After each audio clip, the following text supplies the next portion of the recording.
They've not had the time to fully prepare. City have probably got 1 or 2 injuries potentially they need to try and address as well. I can't necessarily see City losing, but I think Liverpool make a better account of themselves than, say, they did last year. And I think they're probably more set, more focused to be able to go out there and put in a good performance. But again, I think it draws. It's a result. You saw the odds. It was the same odds as Liverpool win. So why couldn't I say that? I think 2-2 is probably going to be a good game. I think it'll be like a fair outcome, and I wouldn't be surprised if both teams took it at the end of the day. He's probably said, Nedum, on Man City TV that it's 4-0 City. Yeah, exactly. Yeah. 4-0 City. Throws enough darts and that's it. Can Liverpool have learned anything from the Chelsea game, Stevie? No. No? No, I don't. For me, Liverpool's, it's all about what they do defensively. Regardless, I think we know what City's going to do, but what I don't know is what Liverpool's back line's going to do. Okay.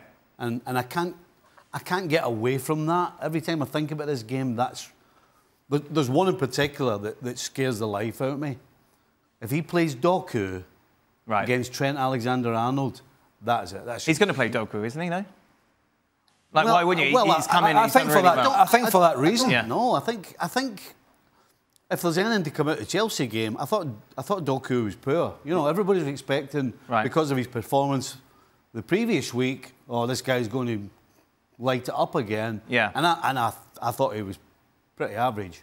So maybe that goes into Pep's mind. At the same time, if I'm Pep, I look at Trent and I look at Doku, and this is a complete mismatch defensively. So that's what I'm worried about. And you can go to the other side as well. Tsimikas against Foden, or Bernardo Silva, again, I think is a mismatch. And I can't get away from that. You know, we showed on the show yesterday all the goals that Liverpool's forwards have scored over the international break. And that's not a surprise either, because they've got guys that can score. The problem is, you cannot go to Man City and expect to lose 3 and score 4. You just can't. And that's what I'm worried about. Was it not... I'm trying to think back to that great game at Stamford Bridge. Was it not Reece James that played? I think it was, against Doku, who's a completely different kettle of fish to Alexander-Arnold. Reece James is a good defender. He's quick, he's strong, he stays on his feet, generally gets himself in a good position. So that's a different animal. I think at one-on-one, I think you'd be licking your chops if you're Guardiola with a potential of Doku running and isolating them with Alexander-Arnold. And I also think, looking at City on the other side, we've talked on the show about not that they're weak down the left side, but they've certainly lost, it seems to me, more goals down the left-hand side.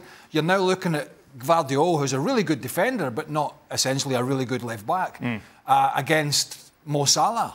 So there are so many, you know, there's little areas on both sides that I think you could look to pinpoint. But in some way I would be encouraged by what I saw from Chelsea if I was Liverpool at Stamford Bridge, about how ragged City got. You know, they've had, you know, there's international break, there's been no time to sort of go over that too much, I wouldn't imagine, from Guardiola's point of view.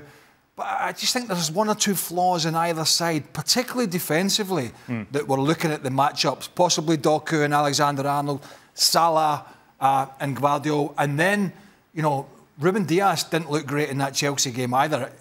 I presume he plays Darwin Núñez for his pace, because if they leave themselves exposed, he will run in behind. I'm kind of feeling glass half empty, to be honest, because that's my job. I don't disagree. I don't disagree with Salah and Gvardiol, but again, in my brain, I'm thinking, well, I can see Doku having the ball twice as much as what Salah's going to have it.